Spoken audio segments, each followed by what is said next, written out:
Bismillahirrahmanirrahim. Assalamualaikum warahmatullahi wabarakatuh. Alhamdulillahilladzi allafa baina qulubina fa asbahna bi ni'matihi ikhwana. Wassalatu wassalamu ala al-habibil mustafa wa ala alihi wa ashabihi ahli tuqa wal wafa. Subhanaka la ilma lana illa ma 'allamtana innaka antal alimul hakim. Rabbi shrah li sadri wa yassir li amri wahlul 'uqdatam min lisani yafqahu qawli. Al-habaib al-afadil al-ulama al-ajilla nafa'ana Allahu bi ghaziri ulumihim wa bi husni adabihim wa lutfihim asallahu ayyajma'ana fi jannatikal ula wa sallallahu ala sayyidina wa nabiyyina Muhammad wa ala alihi wa sahbihi wasallam walhamdulillahi rabbil alamin. Yang sama-sama kita hormati Bapak Bupati beserta Forum Komunikasi Pimpinan Daerah, tuan-tuan guru, alim ulama, habaib, tidak dapat saya sebut satu persatu. Insyaallah kita semua dimuliakan Allah Subhanahu wa taala. Amin ya rabbal alamin.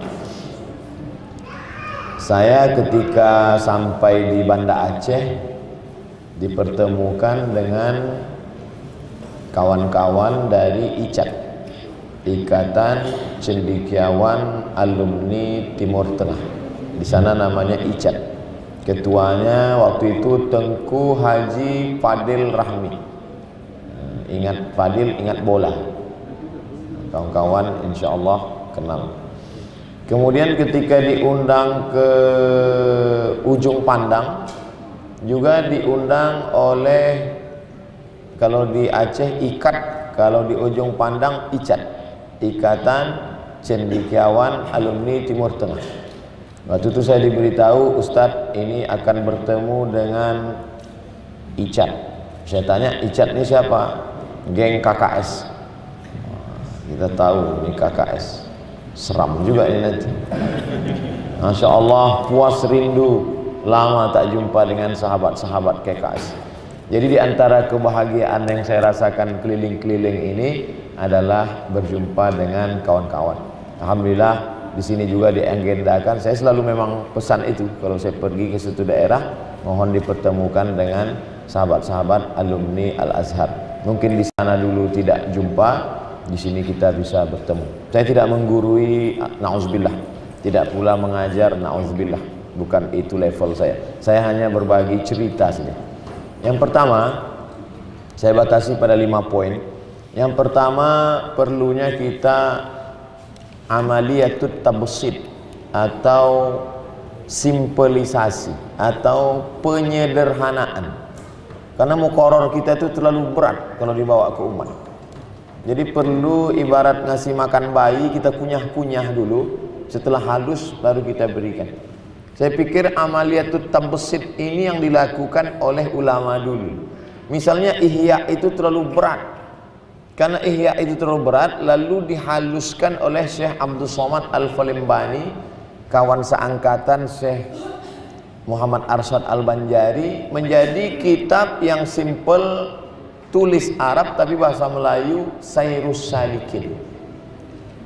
Tafsir Quran itu juga terlalu berat, maka dilakukan amaliyatut tabsid oleh Syekh Abdul Rauf As-Sinkili, maka ditulislah tafsir bahasa Melayu, tulis Arab.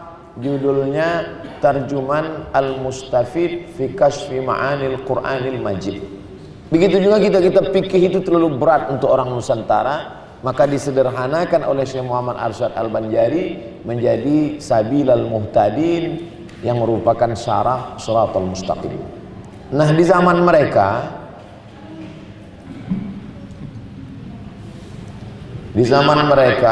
Masya Allah, berarti saya bilang dari awal lagi.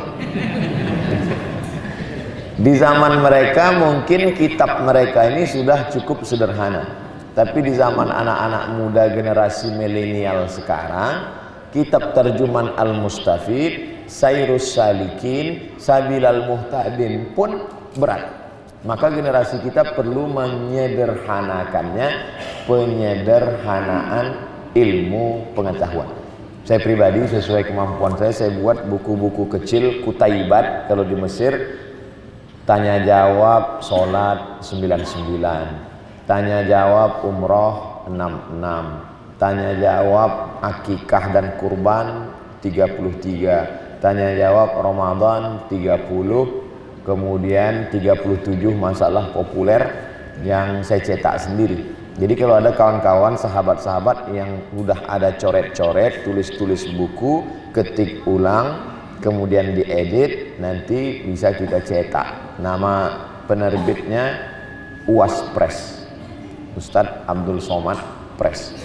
Ustadz ambil keuntungan, saya tak ambil keuntungan. Mungkin kawan saya yang ambil keuntungan. Enggak, kita tak cerita tentang itu. Karena dulu pengalaman saya waktu nulis itu, yang saya susah itu menjumpai penerbit.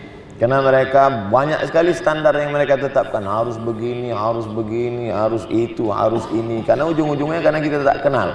Jadi insya Allah nanti kita bantu editingnya, covernya, segala macam, cetak. Ini salah satu untuk umat, karena saya pikir tak cukup hanya ceramah tabligh akbar. Ceramah-ceramah kita itu kita tulis, termasuk pertanyaan 37 masalah populer itu dulu aslinya ceramah. Jadi setiap anak ceramah pertanyaannya itu saja. Usolli, maulid, sayyidina, Isra Mi'raj, nuzul Quran, bid'ah, dolalah, finnar. Saya berkali-kali dimasukkan ke neraka gara-gara ini. Jadi setiap ada pertanyaan itu terus. Akhirnya saya tulis di blog. Nama blognya www.somatmoroccoblogspot.com. Jadi setiap mereka bertanya, saya katakan, ini udah sering kali tanya, buka aja blog saya. Padahal saya lupa jawabannya. Ini untuk memudahkan. Lama-lama saya satukan jadi buku, itulah dia 37 masalah populer. Jadi saya bukan menyuruh, tidak, na'udzubillah. Hanya sekedar mengajak, atau kawan-kawan sudah ada siap bukunya, apakah dia khulasah, apakah dia syarah, apakah dia ringkasan, atau tanya jawab. Ini kita cetak. Yang pertama. Yang kedua, pentingnya mendirikan lembaga pendidikan. Karena ceramah, selalu saya katakan, tabligh akbar seperti tadi, ramai, habis itu hilang. Sama seperti membangun istana pasir di tepi pantai, cantik, indah dia, tapi begitu datang ombak, hilang. Tabligh akbar di Aceh, ramai, hilang. Tabligh akbar di Batam, muria, sampai 2 jalan ditutup dengan Habib Syekh. Mana sekarang jamaahnya? Hilang. Begitu juga tabligh akbar di Gelora Bandung Lautan Api, GBLA, 100.000 orang, kata panitia. Hilang. Jadi saya selalu mengatakan, jangan katakan tabligh akbar ini prestasi, ini baru langkah pertama. Jadi ibarat kita nangkap ikan, saya menghalau ikannya dari sini, lalu kemudian kawan-kawan nangkap di ujung. Jadi saya halau ikan dari sini, tangkaplah. Ketika saya mengatakan, anak kita mesti masuk pesantren. Setelah pengajian, orang mulai nanya, Ustaz, pesantrennya mana?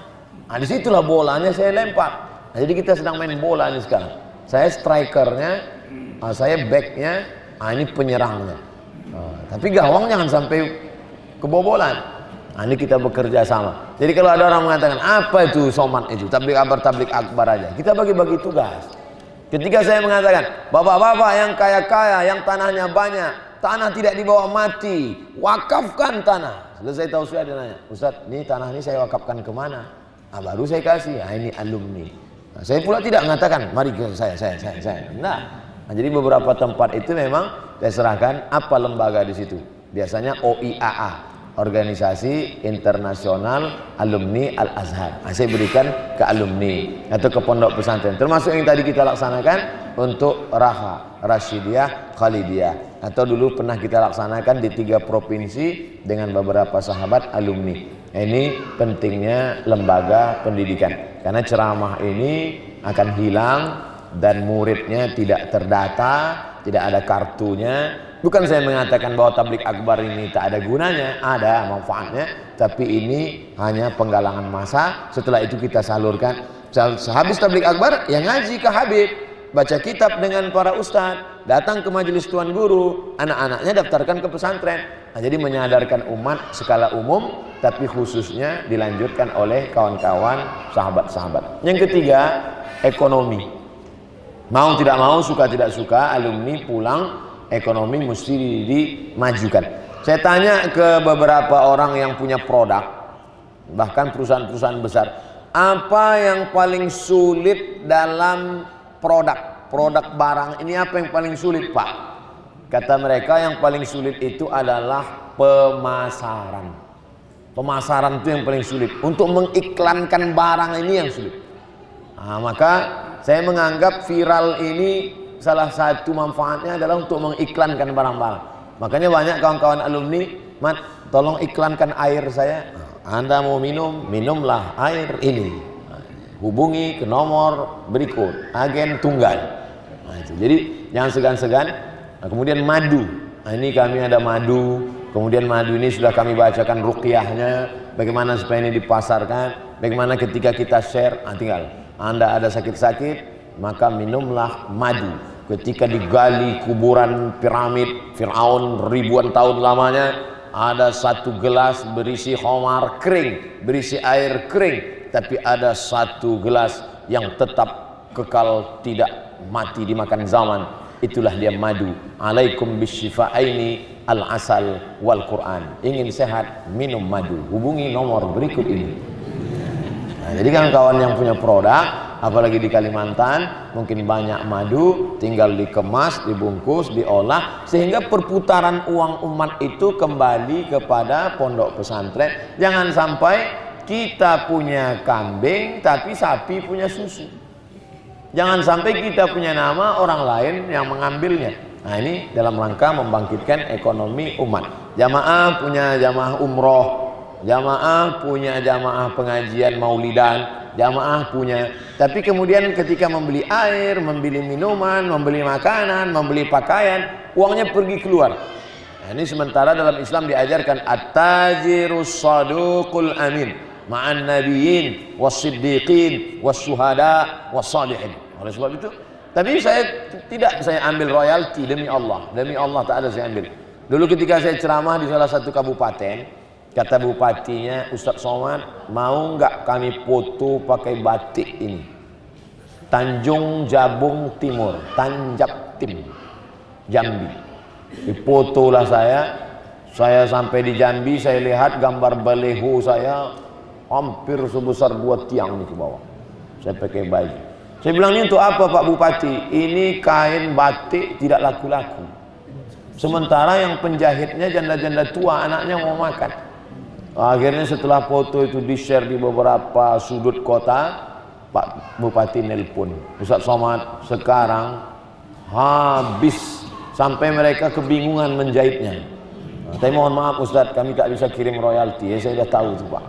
Karena memang ini kita manfaatkan untuk memasarkan produk barang, membantu usaha kecil, madu, minuman air, minuman santri, minuman itu yang selalu kita iklankan, minuman bersama dulu almarhum Ustadz Arifin Ilham, Azikra. Nah, ini semua tak lain tak bukan adalah untuk umat, sehingga tidak ada makna viral, populer segala macam itu kalau tidak kita kembalikan untuk memajukan umat. Itu yang saya sebutkan tadi hanya sampelnya saja, bahwa ada kawan-kawan yang punya produk mukena, kain sarung, air susu kuda liar, apakah namanya, itu semua untuk produk pemasaran. Yang keempat, bahwa mau tidak mau, suka tidak suka, tidak bisa kita meninggalkan politik. Nah, ini pentingnya. Bahwa kita tidak berpolitik, mungkin kita fokus ngaji saja. Tapi ketika ada satu kepala desa membiarkan masyarakat membuka minum khamar, lalu kita yang ngaji di musola diam saja. Assalamualaikum Ustaz, kata jamaah. Ya, itu Pak Kades sudah buka meja biliar dan orang mabuk. Biar aja, yang penting dia enggak ngusik masjid kita. Yang penting kita masih ngaji. Bulan berikutnya mereka akan datang, Ustaz, itu nampaknya beberapa anak gadis kita sudah buka aurat masuk ke dalam diskotik. Biar aja, yang penting kita masih ngaji di sini. Lama-lama ketika mereka sudah mulai masuk, Ustaz, nampaknya mereka sudah mulai mabuk di tepi masjid kita. Kita harus bangkit ngamuk. Udah terlambat, tak bisa lagi. Oleh sebab itu maka kenikmatan yang besar saya kira di Amuntai bahwa Bapak Bupatinya juga santri. Sehingga koneksi hubungan itu tidak terlalu sulit, tidak terlalu susah, bandingkan kalau bupatinya sakau. Nah, itu beberapa daerah bahkan saya tidak boleh ceramah. Mohon maaf Ustaz, Ustaz belum bisa datang ke tempat kita karena bupati masih mabuk lagi Pak Ustaz. Kedatangan Ustaz ini dianggap sebagai ancaman. Nah itu saya ngalami sendiri. Oleh sebab itu maka hubungan dengan kekuasaan ini seperti tali ulur main layang-layang. Ada kalanya ditarik, ada kalanya diulur. Jangan diulur terus, nanti tersangkut. Jangan pula ditarik sehingga tidak terbang-terbang. Oleh sebab itu kenikmatan besar ini saya ceritakan, tak malu saya menceritakan di depan Pak Bupati, karena Pak Bupati sendiri adalah santri, mengayomi para ulama, menjadi murid dari tuan-tuan guru. Oleh sebab itu jangan sampai menghindar, jangan sampai menjauh, karena bagaimanapun dakwah kalau kita lihat dalam pelajaran, kenapa Syekh Abdul Rauf As-Singkili itu luar biasa dakwahnya? Karena beliau juga adalah mufti kerajaan Aceh. Kenapa Syekh Abdurrahman Siddiq Al-Banjari itu luar biasa dakwahnya di Indragiri Hulu Riau? Karena beliau mufti kerajaan Melayu Indragiri 20 tahun. Begitu juga kakek buyut beliau Syekh Muhammad Arsyad Al-Banjari, mufti kerajaan Banjar. Artinya mereka bukan berdiri sendiri, tapi ada support, sokongan dari politik ini luar biasa. Maka sahabat-sahabat, kawan-kawan bisa memanfaatkan ini sedemikian rupa. Walaupun ada ungkapan, memang ada ungkapan auzubillahi minas siyasah wa man sasa wa yasusu wa sais wa masus. Memang betul ada. Ada ungkapan itu dikutip oleh Syekh Yusuf Al-Qardawi dalam As-Siyasah Asy-Syar'iyyah ketika beliau mentahqiq. Ditulis itu, auzubillahi minas siyasah wa man sasa wa yasusu wa sais wa masus. Tapi kalau kita hindari, padahal ini kita bukan ingin menjilat, tapi kita ingin mengambil bagian kita. Ketika kita misalnya berbicara tentang beasiswa untuk alumni Timur Tengah, pada saat itu kita bukan sedang meminta, tapi kita sedang mengambil hak kita. Karena di balik uang hasil alam, hasil bumi, di situ ada hak yang mesti kita ambil. Kalau tidak kita ambil, justru kita membiarkan orang lain zalim, aniaya, karena sudah mengambil hak kita. Ini tentang hubungan kita dengan kekuasaan, dengan bupati, dengan gubernur, dengan penguasa. Yang kelima, yang terakhir, bahwa setelah kita bersama dulu sama-sama di Mesir, diikat oleh HMM, Himpunan Mahasiswa Medan, KKS, Kesepakatan Kerukunan Sulawesi Selatan, KEMAS, Kekeluargaan Mahasiswa Sumatera Selatan, kami kelompok studi mahasiswa Riau, KMKM, kawan-kawan dari Kalimantan, setelah pulang, sesungguhnya jihad yang sesungguhnya itu ya ini, ketika setelah pulang ini. Betapa banyak dulu kawan yang mumtaz di Muqarrar tapi mapsul di kelapangan. Tapi berapa banyak pula yang waktu di Azhar biasa aja, makbul bisa fa'atil Quran. Tapi di tengah masyarakat justru mumtaz. Nah, jadi ujian yang sesungguhnya itu bukan tahdid muhim jiddan qiraah faqat itu. Justru yang ujian yang sesungguhnya inilah dia, ujian kita yang nyata ini di tengah masyarakat ini. Oleh sebab itu maka saya pikir kebersamaan kita hari ini yang dulu kita pernah ditakdirkan Allah bersama di Al-Azhar. Al-Azhar menyatukan kita. Mazalat manaratul azhar ka'ban lil ulum was saqafah min masyariqil ardi ila magharibiha. Dan kita disatukan oleh itu. Setelah pulang kita menyatu kembali. Tapi mungkin ada rasa paling-paling ngaji-ngaji gitu aja. Dicoba pengajian nggak datang. Ketika ditanya kenapa nggak datang, malah muqarrar kita sama aja kok. Nah, jadi mungkin kalau kita hadirkan ustadz kita, dalam hal ini tak ada salahnya kita meniru alumni As-Safwah Al-Malikiyah, alumni dari Sayyid Muhammad Alawi bin Abbas Al-Hasani Al-Maliki. Mereka ada pertemuan-pertemuan, ada ketuanya. Tak juga salah kita meniru alumni dari Darul Mustafa, menghadirkan setiap tahun, setiap bulan Oktober, Al-Habib Omar bin Hafiz. Mungkin kalau hadirlah boleh bermimpi, andai Syekh Ali Jum'ah datang, kita datangkan dengan support kekuasaan dan muhsinin kita, mungkin Kalimantan yang lebih memungkinkan. Bisa jadi awal datang ke Amuntai, bisa jadi datangnya ke Banjarmasin. Ini datang saya yakin dan percaya yang kawan-kawan yang dari Aceh, dari Sulawesi, dari Medan, 1-2 pasti akan datang juga. Dan datangnya mereka itu bukan sekedar mau salaman, minta ijazah, minta jadwal juga. Bisa tak kami mampirkan ke sini, sehingga ada perekat kita. Jadi kalau datanglah ulama-ulama kita ini, kita buatkan dua. Satu jadwal dia untuk umum tablik akbar bersama masyarakat di masjid diterjemahkan oleh alumni, dan satu lagi antar kita, misalnya kita khatamkan qiraah ba'dul kutub ma'al ijazah, maka membangkitkan nostalgia kita berlama-lama lagi mengulang dengan majelis-majelis ilmu. Jadi saya kira kalau hanya sekedar mengaji, seminar, baca makalah kita udah merasa itu udah biasa, tapi dengan menghadirkan guru-guru kita ini merekatkan kita kembali. Jadi 5 poin ini saya rasa yang dapat saya sampaikan, dan saya pribadi Abdul Somad di majelis ini saya anggap ini menjadi majelis tabayun. Kalau ada isu-isu yang berkembang ingin diklarifikasi, Ustadz Somad kemarin dalam ceramah Ustadz begini, kemarin Ustadz ngomong begini, ini tak benar, saya siap. Daripada orang lain yang menegur saya, lebih baik abang-abang saya, ikhwah saya Azhariyun mengasih tahu saya, itu lebih lembut daripada di depan orang banyak saya dikasih tahu, Abdul Somad ente salah. Sakitnya nggak seberapa, malunya luar biasa. Tapi kalau Azhariyun yang ngasih saya, ini adalah kawan saya, ini adalah sahabat saya, maka itu lebih baik. Kita biasakan untuk tabayyun, kita biasakan untuk tawasaw bil haq wa tawasaw bis sabr. Al-Faqir Abdul Somad banyak silap dan salah. Kullu bani Adam khatta'un wa khairul khatta'in at-tawwabun. Man kasura kalamuhu kasura saktuhu. Mungkin ada juga di situ terpleset lidah, silap keliru pengambilan dalil, maka saya al-kamalu lillahi wahdah, kesempurnaan milik Allah subhanahu wa ta'ala. Itu yang dapat saya sampaikan. Saya ucapkan banyak-banyak terima kasih kepada Bapak Bupati yang sudah memfasilitasi pertemuan ini. Allah yang dapat membalas. Man ahsana ilaikum, siapa yang berbuat baik kepada kamu, fakafi'uhu, balaslah. Fa illam tajidu, kalau kamu tidak mampu membalas, fad'u lahu. Mudah-mudahan Bapak selalu diberikan taufik, hidayah, bimbingan Allah, diberikan sehat badan, diberikan Allah subhanahu wa ta'ala istiqamah, dan Bapak termasuk dalam sab'atun yuzilluhumullah, satu dari 7 golongan yang dapat naungan Allah yauma la zilla illa zilluh. Hari itu tak ada naungan kecuali naungan Allah. Al-imamul adil, pemimpin yang adil. Terima kasih atas segala perhatian. Mohon maaf atas segala kesilapan dan kekhilafan. Waffaqanallah lima yuhibbuhu wa yardah. Wassalamualaikum warahmatullahi wabarakatuh.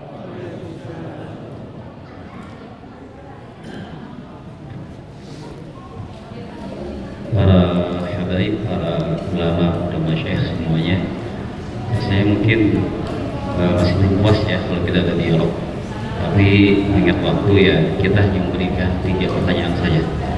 Mungkin ada di antara para ulama yang memberikan pertanyaan kepada beliau, atau mungkin dia apalah yang mau disampaikan. Silakan kalau ada. Langsung saja. Ini dari Kakanda Tuamri. Terima kasih. Mendipin yang saya langsung aja. Yang pertama, mohon wali bupati, saya gedung gedung itu sudah orang layak untuk amuntai betul-betul. Gedung itu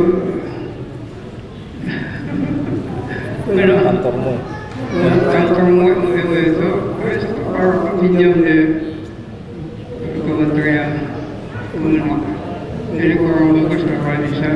Beliau banyak orang kaya dan bisa nyembuh sumbangan kepada pihak orang.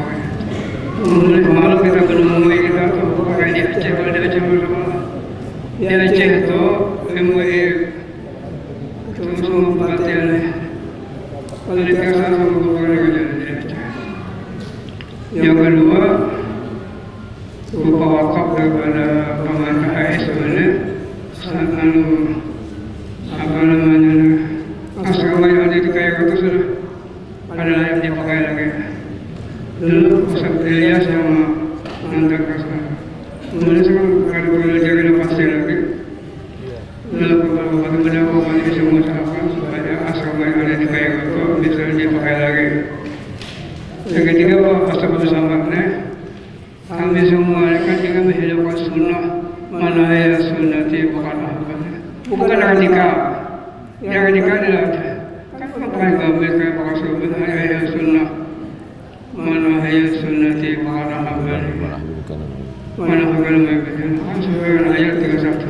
Walau yang itu terlalu berfatah kemudian itu yang akan di pesantren kita ingin memberikan mereka jalan bukan radikal atau sama radikal bukan saja tolong sampai kepada mengerti radikal itu kan satu yang membayangkan kita ya maksudnya sekian terima kasih. Assalamualaikum. Sebelum saya serahkan, saya tanggapi permintaan Tuan Guru, tolong sampaikan ke umat bahwa orang yang berjubah dan bersorban tidak radikal tapi mengikuti sunnah Nabi. Terus terang tugas yang diberikan Tuan Guru berat, karena saya sendiri pun sekarang dicap radikal. Jadi saya minta pemerintah mengeluarkan definisi wama adro kama radikal, karena kalau tidak nanti orang akan mudah mencap radikal ini seperti label. Bila tidak sependapat dengan dia lalu dikatakan radikal. Nah, itu. Jadi kumpullah, tidak perlu dilibatkan saya kalau memang saya dianggap radikal. Panggil pakar tafsir, pakar lughah al-arabiyah, pakar hadis, pakar tasawuf, pakar filsafat, rumuskan satu definisi radikal, disepakati, muttafaq alaih, sehingga siapapun, misalnya radikal satu, tidak mengakui Pancasila sebagai dasar negara, misal. Dua, memaksakan kehendaknya kepada orang lain dengan ancaman menyakiti fisik. Nah, itu. Jadi sehingga ketika nanti sama seperti Majelis Ulama Indonesia mengeluarkan 10 butir aliran sesat, maka siapa yang terindikasi satu di antara 10 butir ini berarti sesat. Kalau tidak nanti setiap orang akan mudah saja dilabel radikal. Tapi pesan Tuan Guru akan saya sampaikan bahwa orang yang berjubah, bersorban adalah mengikuti sunnah. Di beberapa tausiah saya sampaikan, kenapa orang berjubah, bersorban dikatakan sesat, dikatakan radikal, padahal ini semua adalah mengikuti sunnah-sunnah Rasulullah Sallallahu Alaihi Wasallam. Saya ucapkan banyak terima kasih, mohon maaf. Assalamualaikum warahmatullahi wabarakatuh.